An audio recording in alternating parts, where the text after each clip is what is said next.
Hello everyone, welcome back to our polity series. Today we are exploring right against exploitation given under Article 22 and 23. Article 23 and 24. क्या दिया हुआ इसके अंदर? Right against exploitation.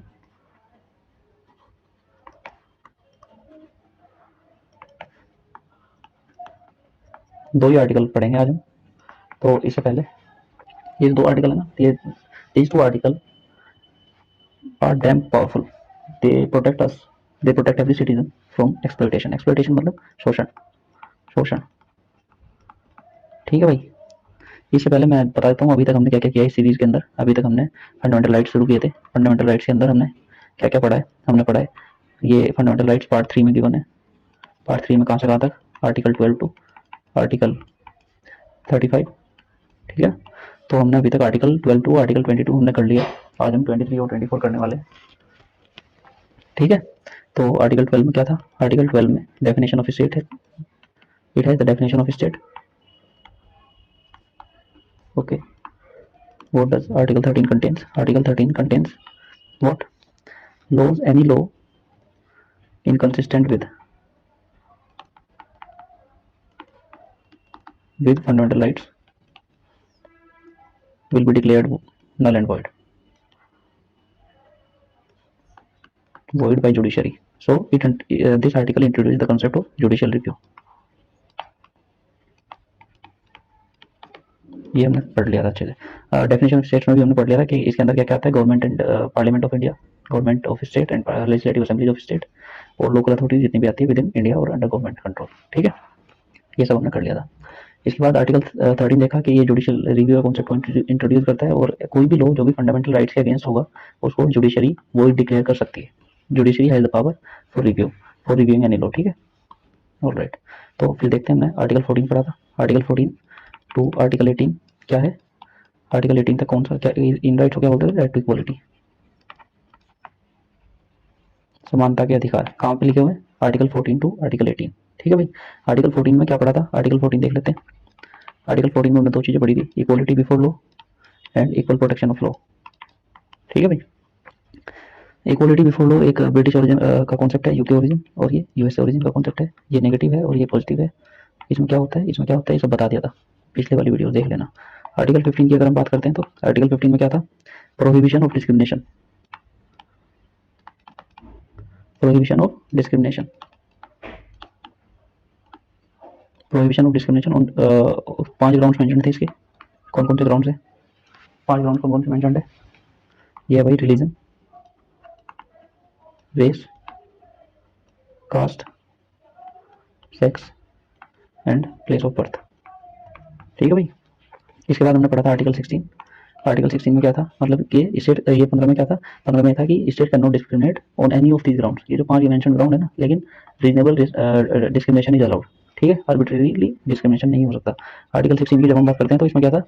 ये article 15 का narrower concept है. इसमें क्या है? Equality of opportunity. Equality of opportunity in case of public employment. Public employment मतलब सरकारी नौकरी. ये था भाई आर्टिकल 16 में. ठीक है. इसके अंदर हमने वो पढ़ा था अपना, क्या पढ़ा था इसके अंदर? हमने ओबीसी कमीशन, ये ओबीसी रिजर्वेशन वगैरह के बारे में पढ़ा, सब कुछ पढ़ा. मंडल कमीशन. ठीक है. आर्टिकल 17 क्या था? क्या कहता है आर्टिकल 17 से? Abolition of untouchability. Untouchability in any form. ठीक है भाई. तो जब हम अनटचेबिलिटी की बात करते हैं तो हमारे दिमाग में क्या आता है? एक एक्ट आता है जिसका नाम क्या है? Protection of civil rights act. ठीक है. Protection of civil rights act. Protection of civil rights act कब का है? 1955 का एक्ट है. ठीक है. चलो खत्म हो गया. फिर ऐड कर लें.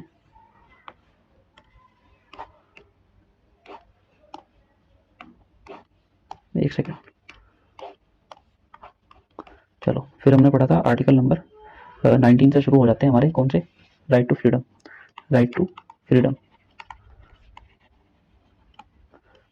कहाँ से कहाँ तक है? 19 है में, 20 में है, 21 और 22. 4 आर्टिकल ही हमने कल पढ़े थे. आर्टिकल 19 में क्या है? हमारे पास में 6 फ्रीडम है. 6 फ्रीडम है ना. कौन कौन सी? पहली की बात करते हैं तो freedom of speech and expression.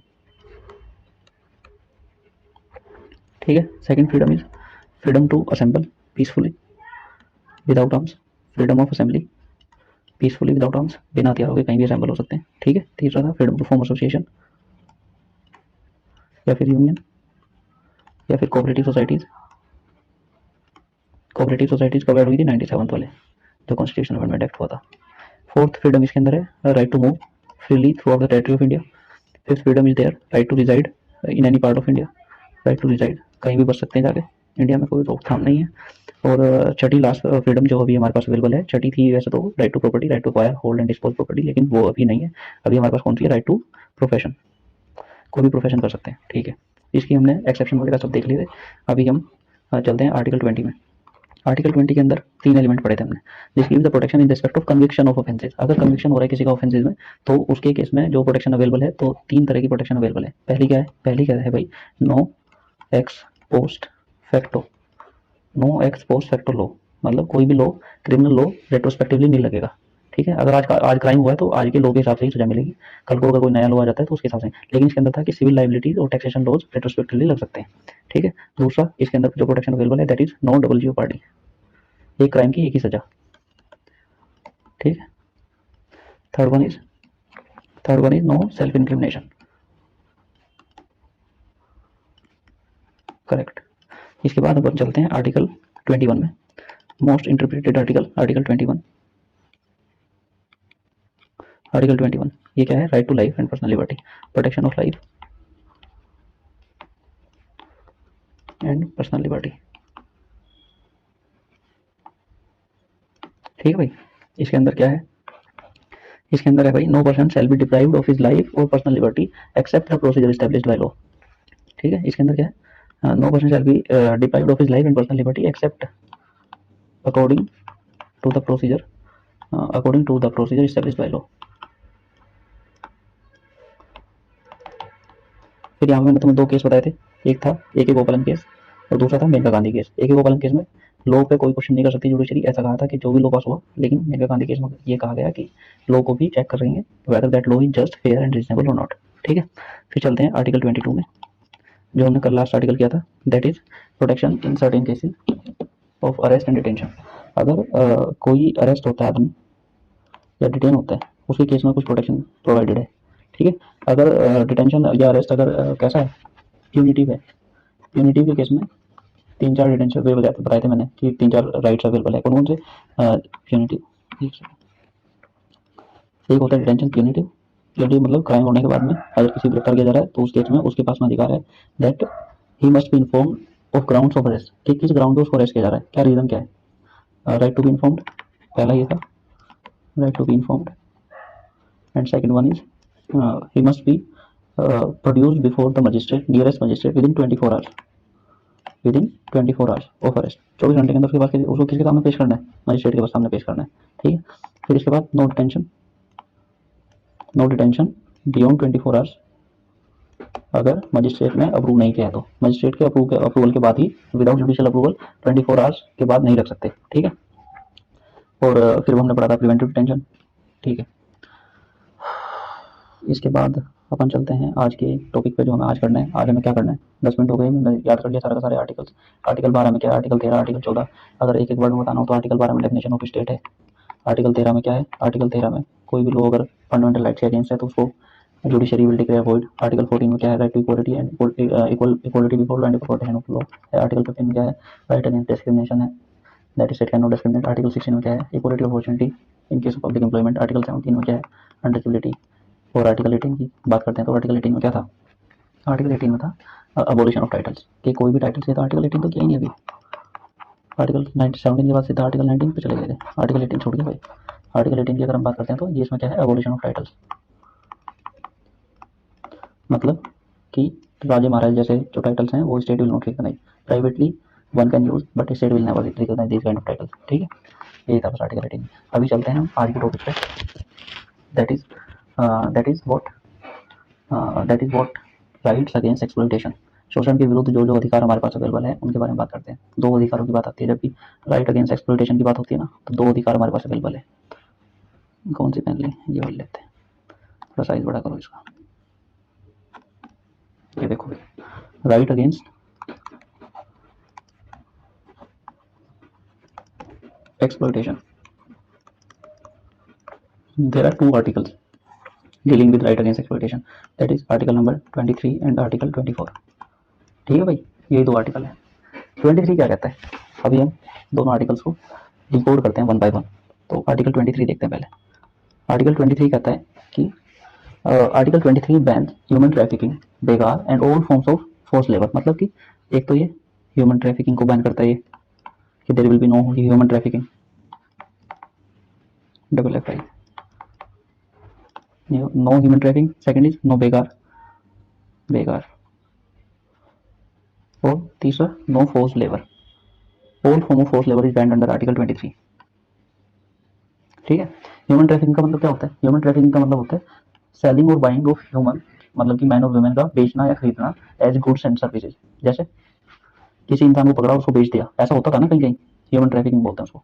ठीक है, लिख लो इसको, selling and buying of humans as goods, चीज की तरह बेचना। ठीक है। बेकार क्या होता है, बेकार की जब हम बात करते हैं तो बेकार इज व्हाट, बेकार मीन्स कंपल्सरी वर्क विदाउट रिमन, आज ही पढ़ा था एक word, compulsory work without payment, ये पढ़ लो इजीली। कंपल्सरी वर्क मतलब कि कंपल्सरी काम करना है और बिना पेमेंट के, विदाउट पेमेंट। ये एक तरह की फोर्स लेबर ही है। ठीक है। फोर्स लेबर क्या होता है, दैट फोर्सिंग समवन या compelling someone to work against his will. ठीक है ना, उसकी इच्छा के विरुद्ध जाकर उससे काम करवाना। फोर्सिंग या compelling someone, compelling,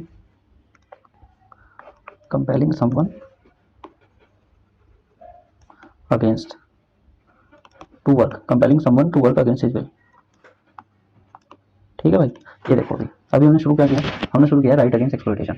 right against exploitation हमने शुरू किया है। इसके अंदर हमें दो आर्टिकल पढ़ने हैं, आर्टिकल नंबर 23 पढ़ना है और आर्टिकल नंबर 24 पढ़ना है। आर्टिकल 24 में आर्टिकल 23 तीन चीजों को बैन करता है। क्या क्या, एक तो ह्यूमन ट्रैफिकिंग नहीं कर सकते। ह्यूमन ट्रैफिकिंग का मतलब सेलिंग और बाइंग, खरीदना और बेचना या खरीदना बेचना ह्यूमंस का एज गुड्स, मतलब सामान की तरह, सामान की तरह किसी ह्यूमन को नहीं बेचा खरीदा जा सकता। ये कहाँ बैन है, आर्टिकल 23 में बैन है। ठीक है। दूसरा है बेकार, बेकार को बैन करता है, या कोई भी फोर्स लेबर। बेकार क्या है, बेकार इज व्हाट, बेकार is compulsory work without payment, के काम करा रहे हैं जबरदस्ती, बिना पेमेंट के, बिना पैसे के। ठीक है। और फोर्स लेबर क्या होता है, फोर्स लेबर होता है compelling someone to work without against his will. ठीक है ना। तो आर्टिकल 23 किस चीज की बात करता है, याद रहेगी बात, ह्यूमन ट्रैफिकिंग की बात करता है, बेकार की बात करता है, फोर्स लेबर की बात करता है। ह्यूमन ट्रैफिकिंग हमने समझ लिया क्या होता है, आदमियों का या इंसानों का बेचना या खरीदना, ये ह्यूमन ट्रैफिकिंग बोलते हैं इसको। ठीक है। और बेकार को हमने समझ लिया, बेकार का मतलब ये है कि कंपल्सरी किसी काम, बेकार कंपल्सरी किसी काम करवा रहे बिना पेमेंट के, इसको बेकार बोलते हैं। और फोर्स लेबर किसको बोलते हैं, फोर्स लेबर उसको बोलते हैं भाई कि किसी की इच्छा के विरुद्ध, compelling someone to work against his will. ठीक है, इसको फोर्स लेबर बोलते हैं। तो और आर्टिकल 23 में और क्या है, आर्टिकल 23 को इम्प्लीमेंट करने के लिए parliament of India enacted a law. क्या नाम था उसका एक्ट का, जिस एक्ट को इनेक्ट किया पार्लियामेंट ऑफ इंडिया ने, उसका लॉ, उसका एक्ट का नाम है immoral the immoral the immoral traffic prevention act, traffic prevention act 1956। ठीक है। 1956 में पार्लियामेंट ऑफ इंडिया एक लॉ लेकर आती है कि कोई भी ये जो ट्रैफिकिंग होती है ना, इसके against, immoral trafficking act of 1956। ठीक है। ठीक है भाई। फोर्स लेबर के विरुद्ध क्या क्या है, और क्या है फोर्स लेबर के केस में क्या बात जाननी है, फोर्स लेबर के केस में ये बात जाननी है कि स्टेट, इसका मतलब ये है कि एक, हाँ, state can impose compulsory services. State मतलब कि government can impose compulsory services, मतलब कंपल्सरी सर्विस, जैसे मिलिट्री की कोई सर्विस के लिए सरकार जबरदस्ती कर सकती है, वो फोर्स लेबर के अंडर नहीं आएगा। ये इसी में लिखा हुआ है, इसी आर्टिकल 21 में। ठीक है। लाइक मिलिट्री और डिजास्टर रिलीफ के लिए कोई भी सर्विस अगर सरकार कहती है करने के लिए, वो करना पड़ेगा, for which government is not bound to pay, state is not bound to pay, मतलब सरकार उसके लिए बाध्य नहीं है पैसा देने के लिए, बाउंड टू पे। ठीक है, ये हो गया। और इसमें और क्या था, और इसमें यह था कि while imposing the compulsory services state can not discriminate, state can not discriminate on the basis of religion, race, caste या फिर क्लास। यहाँ पे सेक्स और प्लेस ऑफ बर्थ नहीं है। मतलब कि जो स्टेट है ना, जब कंपल्सरी सर्विस के लिए बुला रही है पब्लिक को, तो उसमें वो रिलीजन के ऊपर भेदभाव नहीं कर सकती कि इस रिलीजन के लोग ही आएंगे, या रेस के ऊपर या कास्ट के ऊपर, कि इसी जाति के लोग मिलिट्री सर्विस प्रोवाइड करने आएंगे। ठीक है। State can impose compulsory services without without without what, without discrimination. हाँ, लेकिन एक डिस्क्रिमिनेशन अलाउड है, कौन सा, सेक्स का। मतलब जेंडर के ऊपर सरकार कैन डिस्क्रिमिनेट, ठीक है। और इसके लिए सरकार इज नॉट बाउंड टू पे ऑल्सो, ये बात ध्यान रखना, ठीक है। ये आई हुई बात, ठीक है। अभी चलते हैं, आर्टिकल 23 खत्म हुआ। आर्टिकल 23 के अंदर हमने क्या क्या देखा, देख लो एक बार। आर्टिकल 23 के अंदर हमने देखा कि article 23 has three things, first one is human trafficking, second one is बेगार and third one is force labour. मतलब सरकार ये article 23 bans selling and buying of human child good. Second one is बेगार को बैन करता है। बेगार क्या होता है, कंपल्सरी वर्क विदाउट पेमेंट। और third thing that bans that is banned under article 23 is force labour. Force labour मतलब कंपेलिंग समवन या forcing someone to work against his will, ठीक है, ठीक है। चलो फिर हमने देखा कि गवर्नमेंट ऑफ इंडिया इन 1956 एक लॉ लेकर आती है, उस लॉ का नाम था the immoral trafficking and the immoral traffic prevention act of 1956, ठीक है। किस चीज़ को प्रिवेंट करने के लिए, ये ह्यूमन ट्रैफिकिंग को प्रिवेंट करने के लिए, ठीक है। और जब फोर्स लेवल की बात आती है तो state can impose compulsory services like military और मिलिट्री सर्विसेज, इसमें लिख देते हैं लाइक मिलिट्री सर्विस, ठीक है। आर्टिकल 23 में ये है कि सरकार force, it is a form of force labour ना, ठीक है, लेकिन government can impose this kind of services, ठीक है। और government can not discriminate while imposing this services on the basis of religion, race and caste और class, लेकिन gender के ऊपर गवर्नमेंट कैन डिस्क्रिमिनेट, ठीक है भाई। एक केस अगर जानना चाहते हो तो जान लो, इंपॉर्टेंट नहीं है वैसे। The name of that case is People's Union versus Democratic versus union of India, People's Union, अरे यार, People's union for democratic rights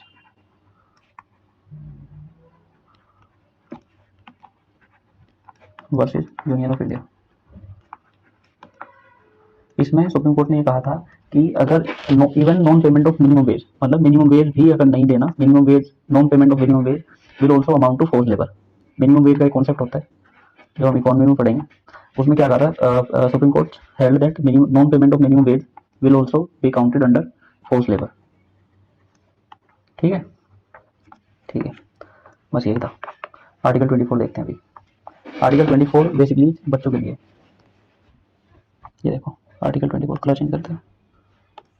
article 24 prohibition of child labour, prohibition of child labour,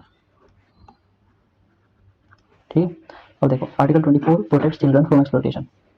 कैसे, इसमें लिखा हुआ कि no children below the age of 14 years, मतलब 0 से 14 years का जो भी बच्चा है, that can not be employed in factories, mines या फिर कोई भी हैजार्डस वर्क, ठीक है। मतलब आर्टिकल 24 ये बैन करता है कि जो 0 से 14 साल के जो बच्चे हैं ना, उनको फैक्ट्रीज में या माइंस में या हैजार्डस वर्क के लिए एम्प्लॉय करना गैर कानूनी है, गैर संवैधानिक भी है, ठीक है। It does not, however it does not prohibit there employment in innocent और हार्मलेस वर्क में उनको एम्प्लॉय किया जा सकता है, किया जा सकता था, लेकिन बाद में एक एक्ट लेकर आई गवर्नमेंट ऑफ इंडिया, उससे इसको भी बैन कर दिया गया, ठीक है। और हाँ एक बात और, कि जो राइट है ना under article 24, this right prohibition of child labour, और ये 0 से 14 साल के बच्चों को फैक्ट्री में, माइंस में, ज़्यादा वर्क में एम्प्लॉय नहीं कर सकते, this right is absolute, no exception to this, this right is absolute, no exception to this, ठीक है। To enforce this fundamental right the parliament of India enacted the child labour act in 1986, इसको याद रखना, child labour act, पूरा लिख देता हूँ, child labour act of 1986, 1986, ठीक है, ठीक है।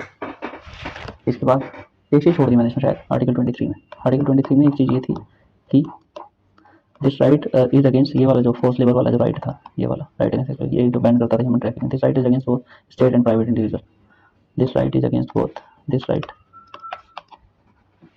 Is against private individual also,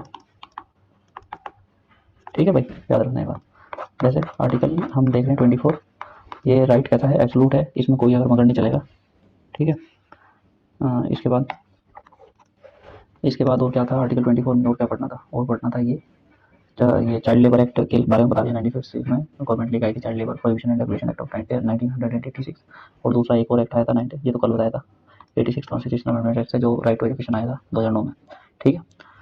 in 2006 government band, ये जो है ना, ये हार्मलेस वर्क्स में एम्प्लॉय कर सकते थे, ऐसा ऐसा था ये 0 से 14 साल के बच्चों को, लेकिन 2006 के बाद government of India banned this also, मतलब government banned the employment of children as domestic servant और worker in businesses like hotels, dhaba, restaurant, shops, factory, resort, spa और टी शॉप्स। 2006 के बाद 2006 के बाद ये भी एक पनिशेबल ऑफेंस है। क्या? Employing the children of the age of 0 से 4 साल नॉन हजार्डस वर्क में भी किसी बच्चे को एम्प्लॉय करना, नॉन हजार्डस वर्क जैसे कि डोमेस्टिक वर्क या फिर ढाबाज, होटल्स, रेस्टोरेंट, ये भी बैन कर दिया। Band what non hazardous work also. ठीक है भाई। और लेकिन इसमें हमने 2006 में एक अमेंडमेंट किया, child labour amendment act of 2016 में हमने चाइल्ड लेबर अमेंडमेंट एक्ट किया था। इसमें हमने क्या किया कि 0 से 14 साल के बच्चों को तो हम कहीं भी एम्प्लॉय नहीं कर सकते, लेकिन 14 से 18 साल के जो बच्चे होते हैं ना, जिनको हम एडोलेसेंट वाले जो एज होते हैं, उसको हम उनको एम्प्लॉय कर सकते हैं, उनको नॉन हजार्डस वर्क में एम्प्लॉय कर सकते हैं। ठीक है। This was all about article 23 and 24। कुछ नहीं बचा शायद, सब कवर कर लिया हमने। आर्टिकल 23 में इट बैन्स ह्यूमन ट्रैफिकिंग, बेगार एंड फोर्स लेबर। ठीक है। इसके बाद the immoral trafficking prevention act of 1956 आया और this is against private individual भी बेगार और फोर्स लेबर नहीं करा सकता। ठीक है। ह्यूमन ट्रैफिकिंग नहीं कर सकता। ओके।